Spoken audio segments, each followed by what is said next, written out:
Hoy estamos desde Satori Holístico con Marieta Rodríguez, la fundadora de este centro, quien nos va a estar hablando de este tema que cada vez es más importante y tiene más apertura, y es sobre la relevancia que tienen las emociones en nuestra salud y bienestar.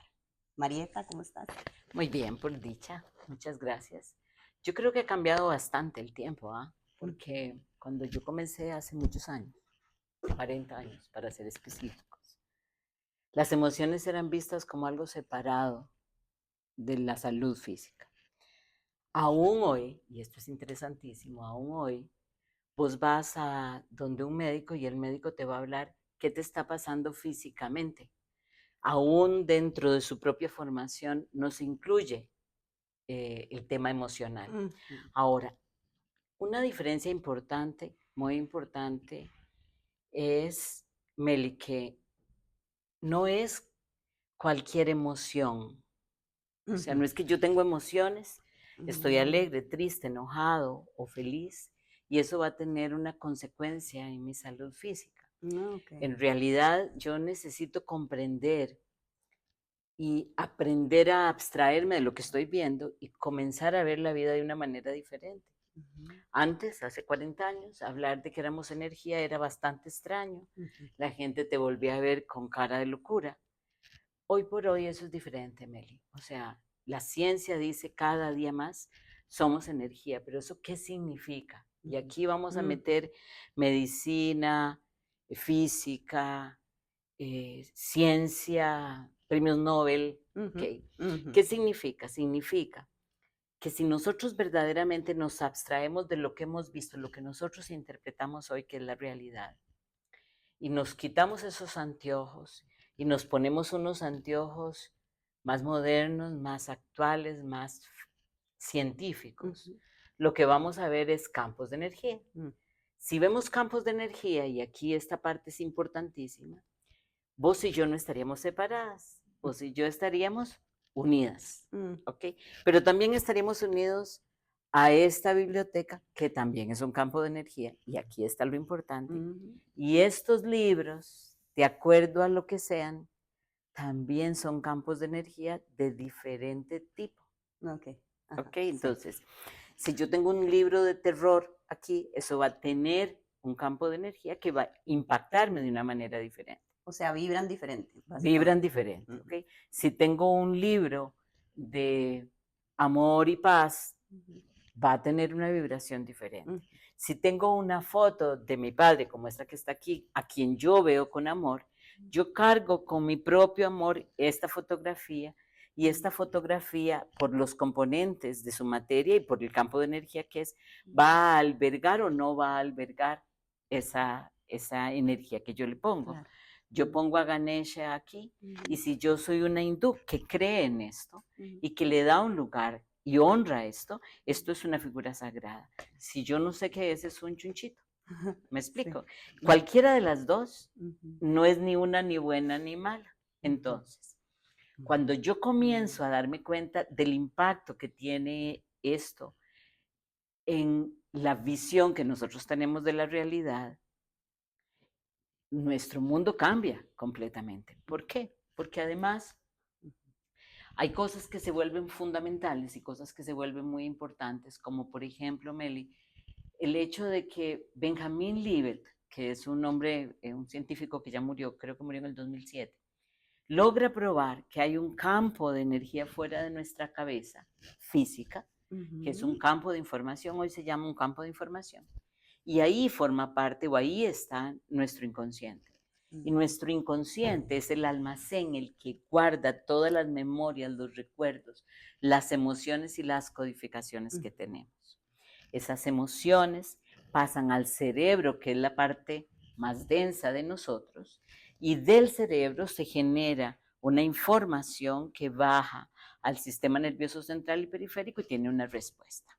Entonces, en 1964, eso ya es hace muchos años, como 60 años, el hombre que descubre la esclerosis múltiple, o que le da un nombre, su primera definición de la esclerosis múltiple es muy interesante, Meli, ¿por qué? Porque él dice, es la respuesta física de un cuerpo llevado al máximo del estrés. Y sin embargo, esa parte de su definición se tira a la basura, no se ve. Claro. Entonces, vos llegás al neurólogo y lo que el neurólogo va a decirte es que te falta mielina, es que los nervios no están haciendo conexiones adecuadas y que seguramente te vas a morir asfixiado porque los nervios de tus pulmones no van a funcionar y vas a estar incapacitado en algún momento. No te dice que eso es producto del estrés, ¿ok? Claro. Si nosotros tratamos el estrés, seguramente vamos a tener un impacto sobre el cuerpo físico. Y el ejemplo de eso, y por eso escogí este ejemplo, soy yo. Yo tengo un diagnóstico de esclerosis múltiple hace 30 años, 33 años, y aquí estoy. Oh, wow. Yo no traté mi cuerpo físico, yo traté mi cuerpo emocional, ¿ok? Ahora, ¿qué sucede con las emociones? Si este libro, la foto, Ganesha, me impactan, ¿qué sucede con las emociones? Si mis emociones son de alegría, si yo estoy acostada en un sillón, deprimida, triste, mi novio me acaba de dejar, tengo ganas de morirme, mi vida no tiene razón, ¿ok? Pero suena el teléfono, yo contesto, y es mi novio diciéndome, quiero pedirte perdón, estoy equivocado y me gustaría que nos viéramos a almorzar para volver a reempezar y hacerlo todo desde el amor. Toda mi depresión se va en ese instante. Y yo paso de esa emoción a estar radiante. ¿Ok? ¿Qué es lo que está pasando ahí? ¿Qué fue lo que pasó? Lo que pasa es que la información, y esto es importante saber el proceso, yo tengo una información a través de algo que me dicen o una imagen que recibo. Son el lenguaje de la mente. La parte más importante del lenguaje de la mente es lo que voy a decirles ahorita, que es el diálogo interno. Yo no me doy cuenta del diálogo interno. O sea, yo voy manejando, pensando en que me estoy preparando para la reunión que tengo, pero hay algo que está todavía detrás mío diciéndome qué barbaridad, vos no deberías hacer eso, porque ese jefe además no te valora, ¿ok? Lo más importante para mí va a ser mi diálogo interno.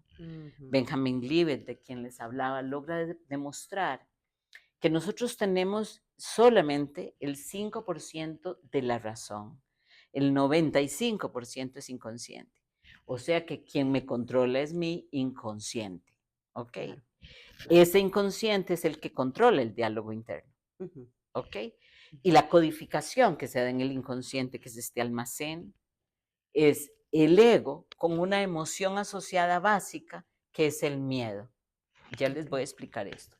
Entonces, está el campo de información que es el inconsciente. El ego llega, clasifica todas mis experiencias, lo que yo vivo, lo acomoda en archivos, pero todos los archivos tienen una palabra antes que dice miedo. ¿Y por qué? ¿Por qué sucede esto?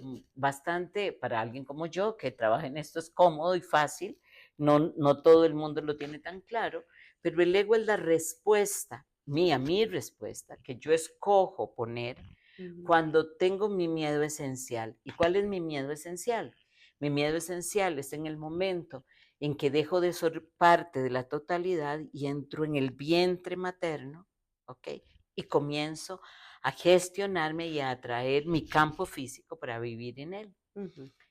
Este cuerpo físico me hace sentirme separada. Volvemos al principio. Si me sintiera energía, no me siento separada de vos. Al sentir mi cuerpo, te siento a vos allá y me siento yo aquí. Entonces, se establece el miedo esencial. Nacemos más allá de las heridas en la estructura psíquica que aquí se dan, que fortalecen ese miedo. Pero además, solamente llegar a este mundo implica que hay una creencia en el colectivo, en el inconsciente colectivo, de que nosotros somos pecadores y estamos separados de Dios.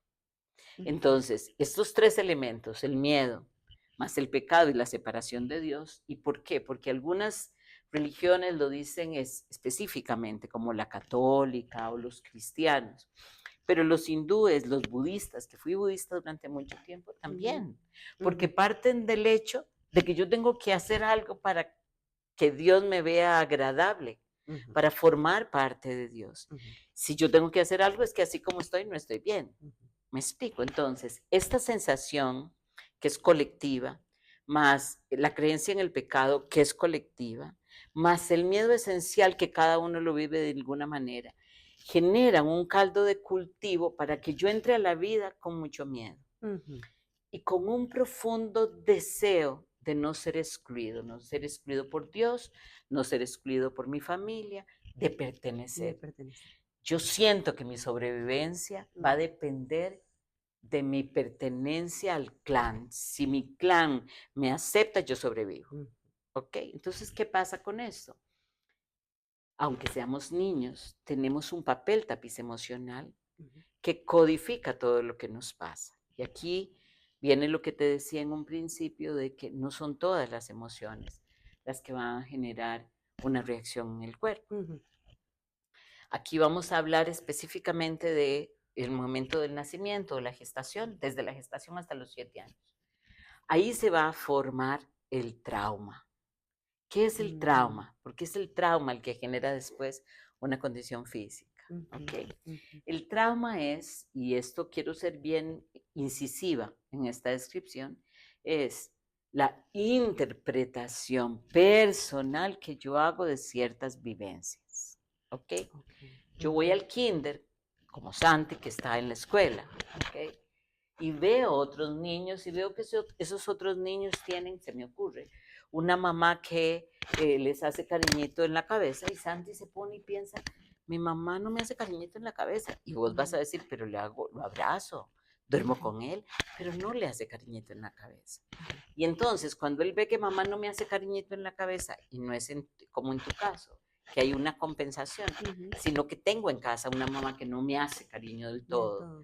Entonces yo comienzo a sentir esa falta. Esa falta, nunca voy a culpar a los padres, siempre me voy a culpar a mí.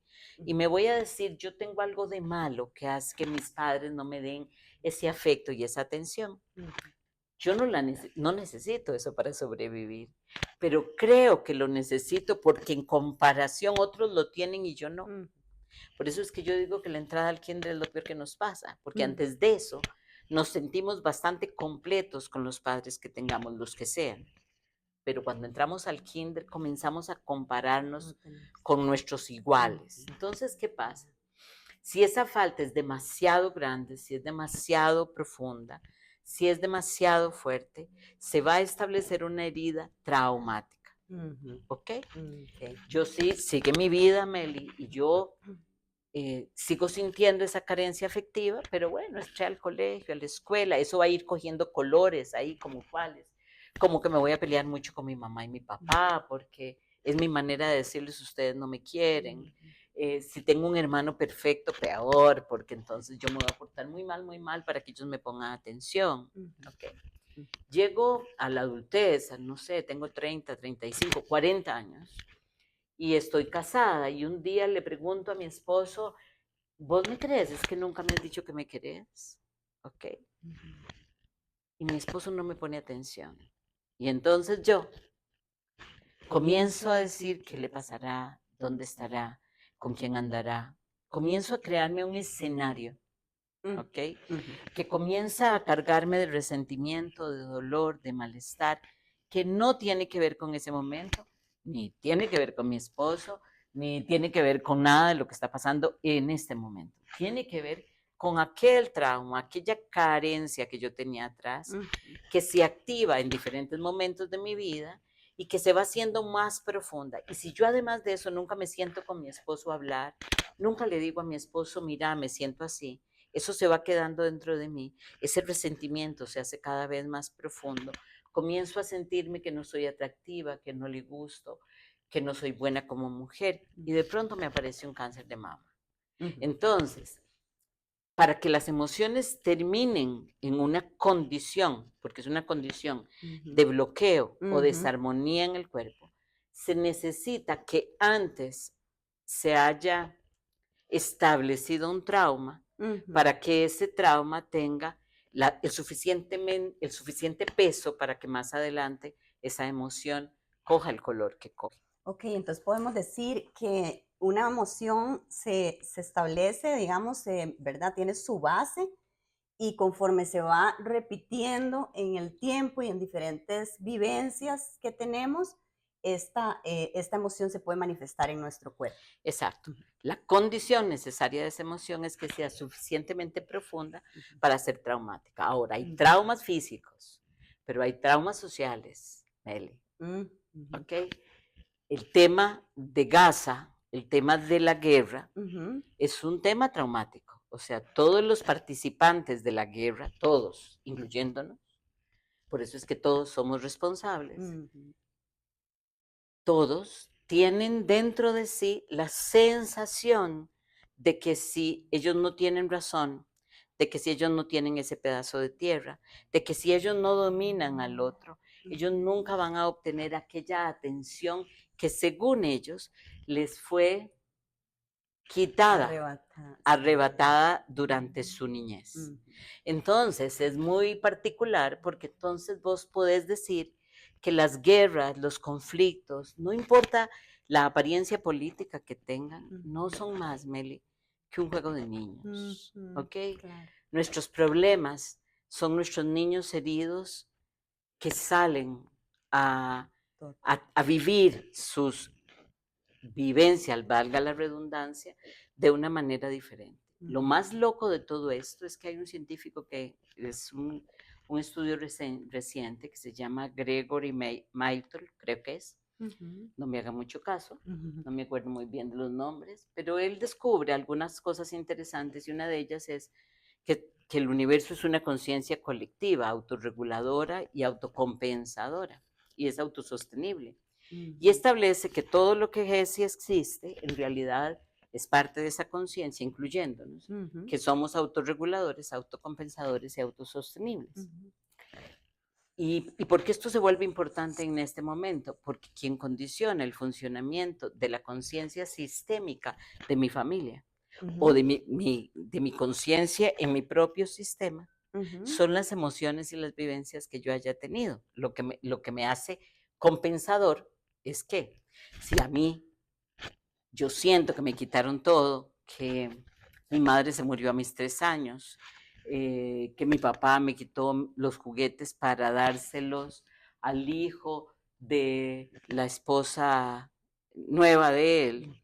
Entonces yo crezco pensando que a mí me quitaron todo, claro, que todas las cosas importantes mías fueron quitadas. Entonces acordate de la autocompensación. Entonces yo voy a buscar obtener todo lo que creo que necesito para probarme que yo no necesito que otros me quieran o me den. ¿Ok? Si llego a ser presidente de un país, soy un riesgo. ¿Ok? Porque esa necesidad de autocompensación y de ser autosostenible me va a llevar a ser un dictador, me puede llevar perfectamente a ser un manipulador. O sea, hay un montón de respuestas que tienen todas esas emociones desordenadas. Claro. Esas emociones desordenadas tienen una respuesta en la conducta social e íntima, pero si no trabajo en ellas, si no las sano y las regulo, termina manifestándose en un desorden ya en el aspecto físico. ¿Ok? Y eso pasa con todo. ¿Qué quiero decir? No significa de ninguna manera que nosotros, las emociones físicas, sean exclusivamente las que generan una condición, las emociones sean las que generan una condición física. No necesariamente. O no solamente. No solamente. Ok, si yo tengo una tristeza profunda, pero estoy en un lugar oscuro, leo o veo televisión y veo programas de tristeza, de tragedia, voy a tener una tendencia a que mi depresión aumente. Claro. Y si me junto con más personas deprimidas, de acuerdo a lo que está descubriendo este hombre de la conciencia, los que vibramos en diferentes tipos de frecuencia, vamos a buscar a aquellos que tengan la misma frecuencia nuestra. ¿Cómo lo vamos a hacer? A través de conexiones luminosas. Ya sabíamos que nuestros cerebros entran en red a los 20 segundos, creo que es, de estar hablando o conversando o viéndonos como estamos viéndonos nosotros y con ellos, no importa dónde estén. ¿Okay? Nuestros cerebros van a entrar en red, eso lo descubre Vilayanur Ramachandran, pero más allá de eso, este hombre descubre además que nuestros cuerpos se conectan de acuerdo a la vibración. O sea, yo me conecto con mis iguales. ¿Qué pasa si estoy deprimido?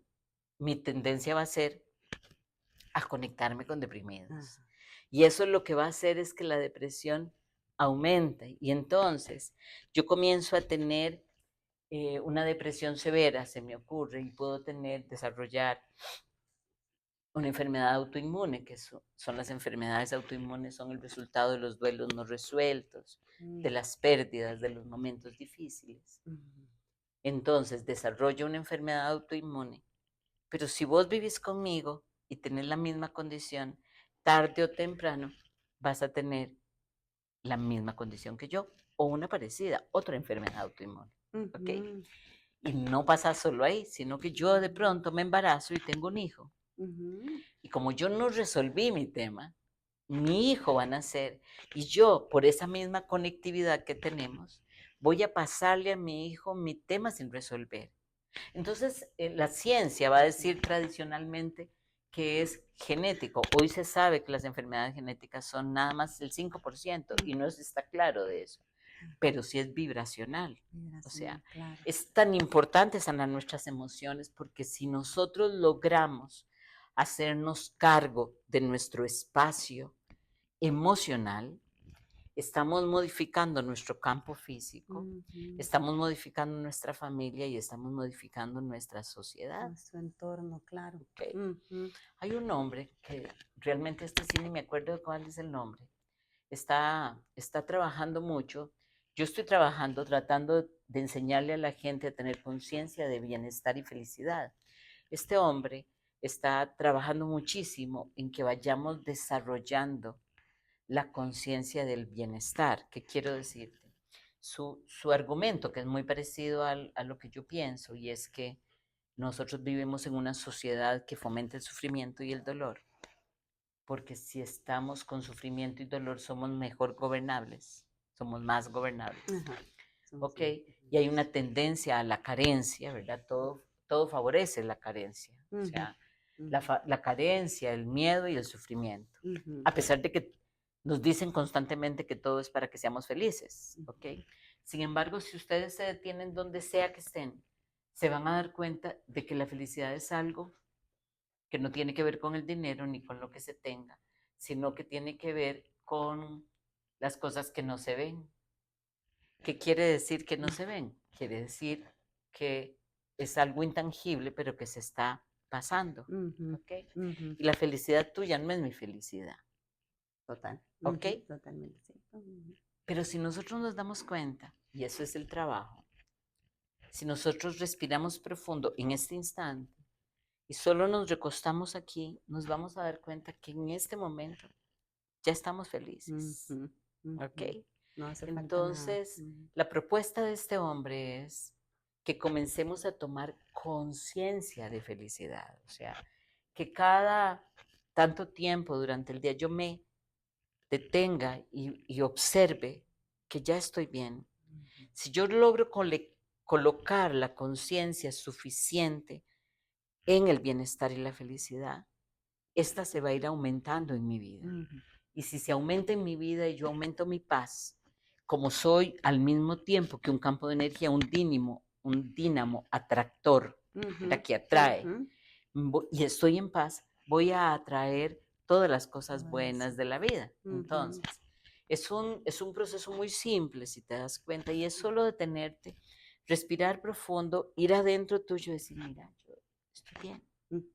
Y si en una hora respiro profundo y digo, mira, sigo estando bien, comienzo a agradecer ese momento, y eso es lo que va a ir haciendo, es que estos momentos de conciencia, de bienestar, se van a ir uniendo cada día más. Me van a ir llevando a mí a la conciencia del bienestar cada vez más fuertemente. Y me van a ir generando de alguna manera un espacio de mayor paz que va a impactar a mi familia, a mi sociedad. Y por supuesto, va a minimizar el impacto que tengan las emociones que yo he ido y que no, las dos cosas, que he ido gestionando y las que no he ido gestionando de una manera diferente. ¿Por qué esto se vuelve importante? Porque en realidad nosotros necesitamos herramientas que en el presente nos permitan resolver este tema de una manera rápida y eficiente. De hecho, ahí va mi pregunta. Primero, ¿cómo podemos identificar, verdad, cuando una emoción nos está causando, verdad, o nos puede llegar a causar este daño físico, verdad? O sea, cuando una emoción se está repitiendo, verdad, y nos está ahí calando. Eh, y segundo, ¿cómo podríamos hacer, o sea, o qué herramientas podríamos tener nosotros mismos para trabajar, ¿verdad? Ok. Ujú. Yo creo que lo primero que tenemos que entender es que si nosotros queremos hacer un camino hacia la paz y el bienestar, necesitamos desarrollar autoobservación. La autoobservación me va a llevar al segundo paso, que es la decisión. ¿Okay? Ujú. Pero autoobservarme ya va a ser un proceso, o sea, Así aprender a es. estar viéndome, a ver qué me pasa, qué es lo que siento. Y como un buen despertador o un buen estímulo podría ser, yo voy a un restaurante y pido un ramen porque me dijeron que era buenísimo ese ramen. Y además la chica que me atiende me dice que es maravilloso, que es especial, que es increíble. Y yo veo los 5 minutos donde pasan los ramen para las otras mesas. Y viene a los 10 minutos la misma chica y me dice, qué pena, Marieta, se acabó el ramen. Y yo siento esta ira aquí, o me siento molesta, o estoy enojada, o me levanto y le digo un mil de cosas a la persona. Eso es una bandera, no una banderita, no, una bandera roja de que yo tengo un tema traumático ahí. ¿Por qué? Porque al final, si me enojo con el fulano que se me mete en la autopista, si me molesto porque las noticias que están dando, todas esas son banderas súper eficientes que me están diciendo que yo tengo que hacer un trabajo con mi propia historia traumática. ¿Por qué? Porque al final todo eso lo que me está diciendo es que yo quiero que el mundo sea como yo quiero. Y ningún adulto en su sano juicio quiere que el mundo sea como él quiere, conscientemente. O podría pensar, sí, podría pensar En que el el mundo puede inconsciente, ser como uno quiere. exacto, en el inconsciente, si ustedes se ponen a ver, yo me molesto con la muchacha porque el mundo no es como yo quiero. Y esa es una reacción absolutamente infantil. ¿Okay? Entonces eso está hablando de que hay algo en mi infancia donde yo sentí que yo fui perdedor, y quien tiene que sanar eso soy yo, y esa es la parte más importante. Nadie puede sanar eso por mí.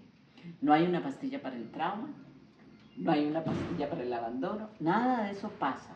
O sea, efectivamente lo que está pasando es que mi propia sensación de descontrol frente a lo que yo interpreté como un abandono se manifiesta en ese momento, se manifiesta cuando el chofer se cruza frente a mí, se manifiesta cuando la cajera no actúa rápido. Entonces, si nosotros vamos identificando esas respuestas, van a ver algo interesantísimo. Solo identificarlas van a hacer que le bajen varias rayitas. De veras. Si solo darme cuenta, mira, esto no tiene que ver con la señora, esto tiene que ver conmigo. ¿Okay? Eso va a hacer que la próxima vez que pase algo, es más, saliendo de ese restaurante, vas a tener una reacción más comedida. ¿Okay? Esa es la primera. Entonces, la observación constante, y yo siempre recomiendo lo que yo llamo un cuaderno terapéutico, que es apuntar. ¿Okay? ¿Qué es lo que me pasa? ¿Qué es lo que verdaderamente sentí? ¿Con quién tiene que ver eso? ¿En qué momento? Esas son las preguntas básicas que yo tengo que hacer. Y luego tomar una decisión. Yo siempre digo que lo primero es tomar la decisión, pero en realidad sin la observación no puedo tomar la decisión. Tomar la decisión quiere decir, yo quiero vivir una vida diferente a la que tengo ahorita. ¿Y por qué tiene que ser una decisión? Meli, porque yo tomo la decisión hoy, pero a los 5 minutos se me olvidó la decisión. Justamente cuando el fulano se me cruzó en el carro y yo tengo ganas de matarlo, ya está, mandé la decisión que acabo de tomar para cualquier lado, menos para este presente. Entonces, tomar la decisión y entender que esa decisión la voy a tomar cada 5 minutos. O sea, cada ratito la voy a estar volviendo a tomar porque es una decisión donde yo voy a estar en paz. ¿Okay? Yo estoy escogiendo que yo me voy a hacer cargo de mí y me voy a generar bienestar y felicidad. Si además quiero usar otra herramienta más, porque ya aquí estaríamos trabajando, utilizar esta técnica de este hombre que habla sobre que nos paremos cada ratito y tomemos conciencia de que estamos en el presente y estamos bien y lo reconozcamos, es una maravillosa técnica que además todos podemos utilizar. Claro. Después de esto, identificar hasta sus últimos momentos mi vacío, o sea, qué es lo que yo siento que no recibí. Yo tengo talleres en el canal un montón y todos son gratis, pero si no, ir y buscar un taller del niño interior o sencillamente sentarme en casa y acordarme de ese niño y darle a ese niño yo lo que siento que le faltó de niño. ¿Por qué esto es importante, Meli? Porque ya nadie te lo va a poder dar. Y aunque pensemos que bueno, yo me doy cuenta de mi vacío y decido hablar con mis padres si estuvieran vivos para que me den eso. Y mis padres en su amor quieren dármelo. Entonces mi mamá va a estar conmigo todo el día, diciéndome qué tengo que hacer, cómo tengo que hacer, dándome besos, diciéndome que soy lo más importante. Mi papá me va a estar haciendo cariño, va a querer darme de comer, me va a sentar en sus regazos y yo los voy a mandar al carajo. ¿Okay? Porque ya, a pesar de que yo sé la necesidad que tiene mi niño, ya no son ellos los que tienen que llenar ese vacío, soy yo quien tiene que llenar ese vacío. Y solo yo llenando ese vacío hago esto. Aquí está el vacío y cuando yo me hago cargo de mi propio niño, hago esto. Ese vacío se cierra y me voy sintiendo más integrado. Y aquí está lo que no me preguntaste, pero me adelanto, y ese es un síntoma de que he comenzado a sanar. O sea, la sensación de completud, esa sensación de completud va a tener un montón de síntomas más maravillosos, pero esa sensación de completud me va a decir que yo estoy teniéndome a mí. Si yo continúo haciendo esto, voy a poder comenzar a desarrollar el propósito, la red de creencias que tengo. O sea, todo eso es el paso que sigue a este primer paso, que es muy importante. Y ya solo con este primer paso, yo voy a darle un desbloqueo a la emoción y voy a tener que cada día va a tener menos impacto sobre mi cuerpo físico esta emocionalidad. Sí, es súper transformador ese tema. Bueno, ya vamos acá cerrando con Marieta. Marieta, muchísimas gracias. De verdad, esto es un tema que realmente la gente debería cada vez profundizar un poquito más porque me parece que es súper importante. Y bueno, muchas gracias por todo esta transmisión de conocimiento. Muchas gracias a vos y a ustedes porque me parece, Meli, que de alguna manera vamos despertando muchas personas, sobre todo a través de internet, que es un mecanismo maravilloso, llevándole a la gente al alcance de todas las personas informaciones como esta que lo que van a hacer si se toman bien es ayudarles a transformar la vida. Y creo que de alguna manera todos los que estamos intentando transformar nuestras vidas y las de otros, enseñándoles el proceso, el camino que nosotros hicimos, inevitablemente, Meli, eso va a ir teniendo un impacto social cada vez más grande. Entonces, yo soy la agradecida de estar aquí, soy la agradecida que me den la oportunidad de hacer lo que yo creo que vine a hacer. Y además agradecerles en nombre de todo el planeta que ustedes han sacado este tiempo para poder generar a ustedes mismos este canal que tiene esta intención. Así que muchas gracias.